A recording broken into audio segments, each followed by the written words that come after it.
you don't apply a band-aid. Now, this is what is happening over here. Sir, for example, enforcement of contracts in Singapore takes 6 months. In our country, it takes 4 years, sir.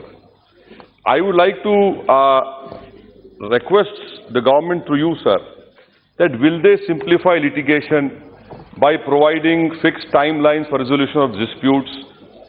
An alternate dispute resolution mechanism and fast-track court should be promoted. Will they do that? Now, will they create a cadre of contract practitioners who will play an important role in dispute resolution in tribunals, commercial courts?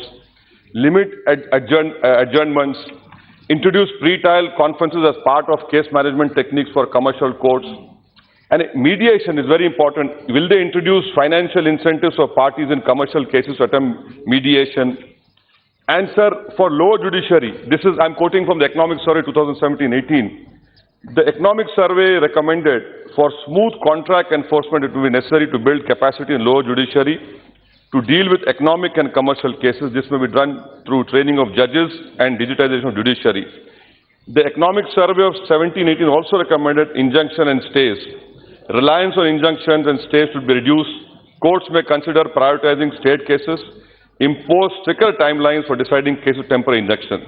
So what we have now is that if the judiciary is overloaded, we have created NCLT, NCLAT, and then we have Consumer Dispute Forum for Telecom, TD, SAT, rule. So what happens is that once a decision is given, still appeal is there.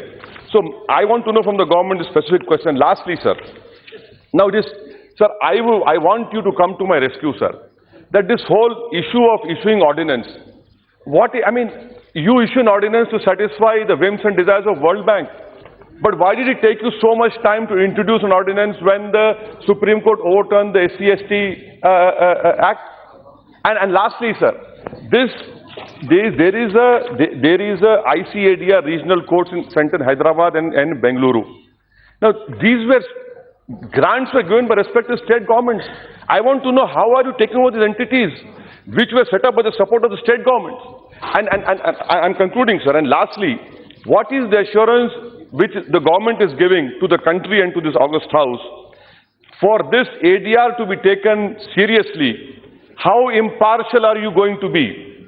What is the distance that you're going to maintain from this particular center which you are going to establish? Because for it to be taken seriously, the government must be far away. That is why initially society received grants from governments and non-government sources, sir. These are the important points. I hope the minister will reply to it and does not run away from it. Thank you, sir. E.T. Mohammad Bashir. Sir, I am quite happy to state that the government's move is in the correct direction.